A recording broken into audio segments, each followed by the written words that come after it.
Hello everyone, कैसे हैं आप सभी। आई होप आप सभी बहुत अच्छे होंगे। हम एक्सरसाइज 4.1 कर रहे थे। हमने क्वेश्चन नंबर फर्स्ट कंप्लीट कर लिया है। आज हम क्या करेंगे, question number second. Question number second में क्या कहा गया है, represent the following situation in the form of quadratic equation. हमें कुछ पर्टिकुलर सिचुएशंस दी गई हैं, उन सिचुएशंस को हमें क्या करना है, क्वाड्रेटिक इक्वेशन में सॉल्व करना है। हमारा फर्स्ट पार्ट क्या है, the area of a rectangular plot is 528 metre square. हमारे पास जो एरिया है वो कितना दे रखा है, 528। The length of the plot is 1 more than twice its breadth. Length कितनी है, इज 1 मोर देन ट्वाइस, किससे, ब्रेथ से। क्या फाइंड करना है, length and breadth of the plot. Clear है। Now let the length and breadth of the plot be. Length हमने क्या मान लिया, हमारे पास क्या क्या है, the length of the plot is 1 more than twice. Breath के ट्वाइस से 1 एक्स्ट्रा है, प्लस है, ठीक है। नाउ हम इसकी लेंथ कितनी मानते हैं, length of a rectangular plot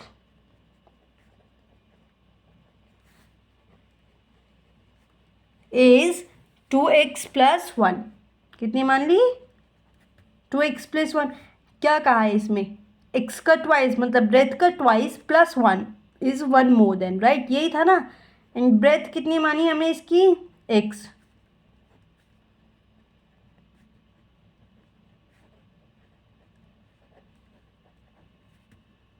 कितनी मान ली बच्चों, x मान ली। अकॉर्डिंग टू क्वेश्चन हमारे पास जो एरिया है वो कितना है, area of a plot 528 metre square. Now हमारे पास जो फॉर्मूला क्या होता है रेक्टेंगल का, L into B is equals to area जो हमें गिवन है। नाउ लेंथ हमारे पास क्या है इसकी, 2x प्लस 1। ब्रेथ कितनी है, x हमने लेट करी है, इक्वल टू 528। यहाँ तक क्लियर है। नाउ 2x का square plus 6 which is equal to 528, यही है। हमारी क्वाड्रेटिक इक्वेशन क्या बन गई, 2x square plus 6 minus 528 which is equals to 0। Highest power क्या है, x। This is a quadratic equation, हमारी क्वाड्रेटिक इक्वेशन बन गई। Okay, clear. हम इसी क्वेश्चन का हमारा सेकेंड पार्ट देखते हैं, क्या है, the product of 2 consecutive positive integers is 306। हमारे पास 2 कंसेक्यूटिव इंटीजर दे रखे हैं, उसका प्रोडक्ट क्या है, हमारे पास 306 है और हमें वो इंटीजर्स फाइंड करने हैं। द प्रोडक्ट ऑफ हमने एक क्या मान लिया, x एंड सेकेंड वन क्या मान लिया, x प्लस 1। 2 कंसेक्यूटिव मान लेते, एक हमने क्या माना, x and second one is x plus 1 which is equals to 306। Now solve it, x square plus x minus 306 which is equals to 0। ये इक्वेशन भी हमारी क्या बन गई, क्वाड्रेटिक इक्वेशन। क्यों बन गई, बिकॉज इसका जो हाईएस्ट पावर है वो कितनी है, 2 है। क्लियर। हमारा नेक्स्ट पार्ट क्या है, रोहन्स मदर एज कितनी है, Rohan's mother is 26 years older than him. Rohan की जो मम्मा है वो कितनी ओल्डर है, 26 ईयर्स ओल्डर है, किससे, रोहन से। The product of their ages 3 years from now will be 360। Find Rohan's present age. हमें क्या निकालना है बच्चों, रोहन की प्रेजेंट एज निकालनी है। नाउ हम क्या करते हैं, रोहन की एज लेट करते हैं। हमने रोहन की एज कितनी मान ली, let Rohan's age, let Rohan's age, present age हम मान रहे हैं x। कितनी मान ली बच्चों, x मान ली, ठीक है। रोहन की मम्मी की एज कितनी हो गई, x plus 26। Rohan's mother age x plus 26 years. Clear.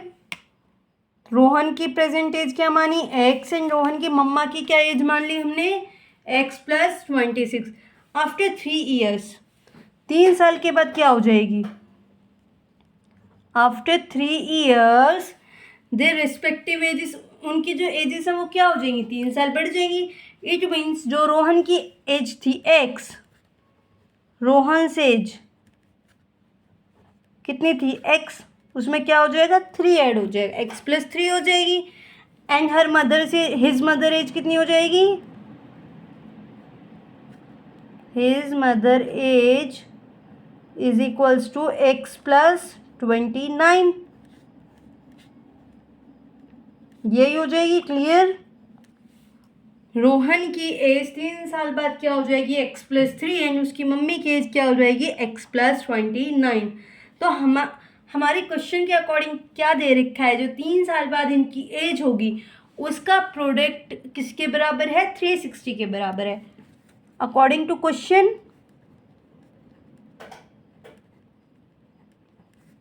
x plus 3 into x plus 29 which is equals to 360। Clear. ये हमें इक्वेशन दी क्वेश्चन के अकॉर्डिंग इक्वेशन दी हुई है। So now solve it. Now क्या हो जाएगा x की इंटू एक्स से करी एक्स स्क्वायर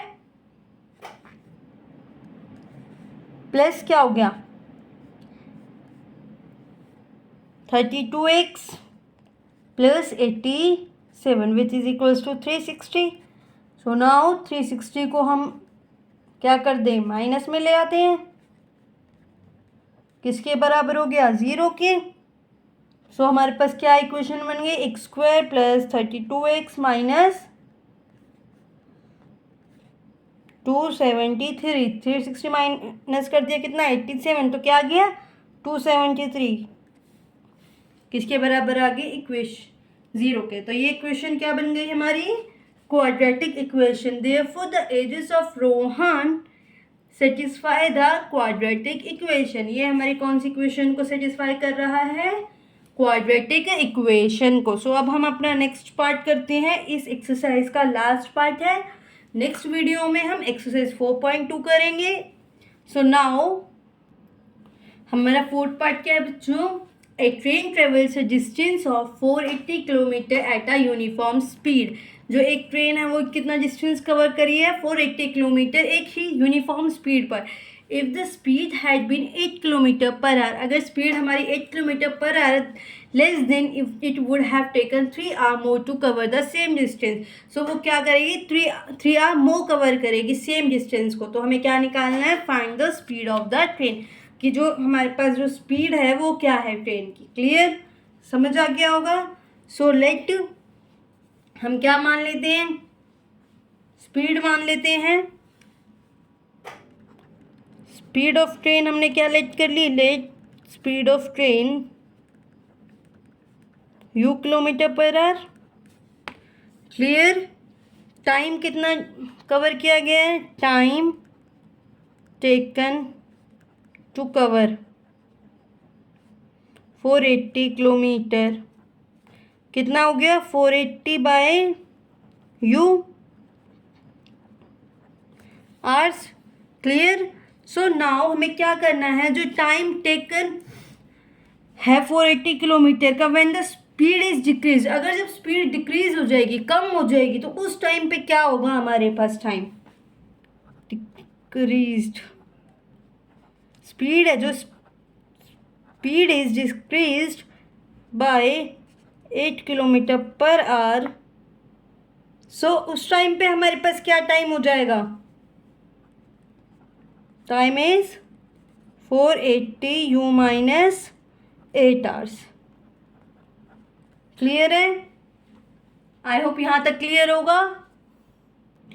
सो हमारे पास दोनों टाइम आ गए जो कि 480 किलोमीटर पे एक टाइम था और दूसरा जब हम स्पीड को कम कर देते हैं कितने से कम करते हैं 3 आवर्स कम कर देते हैं उसमें तो हमारे पास क्या स्पीड आई। तो नाउ हमारे पास गिवन था 480 किलोमीटर इंक्रीज बाय 3 आवर्स। तो हमारे पास दोनों टाइम क्या आ गए बच्चों 480 बाय u माइनस 8 माइनस क्या करेंगे 480 बाई यू, यही हमारे पास था, विच इज इक्वल्स टू 3। ठीक है, सो क्योंकि 3 आवर्स कम हो रहे थे, so now solve this equation. क्या हो जाएगी हमारे पास 480u minus 8 is equals to 3u minus 8 into U, यही होगा हमारे पास। इस इक्वेशन को सॉल्व करने से हमें क्या आएगा 160u minus 160u plus 1280 is equals to U का स्क्वायर माइनस 8u। क्लियर है? So now U square minus 8u minus 1280 which is equals to 0। So जो ये जो स्पीड है, टाइम जो हमारे पास स्पीड ऑफ द ट्रेन है, वो क्या कर रही है, सेटिस्फाई कर रही है क्वाड्रेटिक इक्वेशन को। So this is also a quadratic equation. I hope आपको ये एक्सरसाइज अच्छे से समझ आ गई होगी। इस एक्सरसाइज को कंप्लीट देखने से पहले प्लीज़ इसका इंट्रोडक्शन ज़रूर देखना, जिससे कि आपको कुछ वैल्यूज़, कुछ टर्म्स क्लियर हो जाएंगी। उसके बाद अगर आप ये एक्सरसाइज करोगे तो आपके लिए ईजी होगा। सो मिलते हैं नेक्स्ट वीडियो में नेक्स्ट एक्सरसाइज के लिए। आज के लिए बस इतना। Thank you.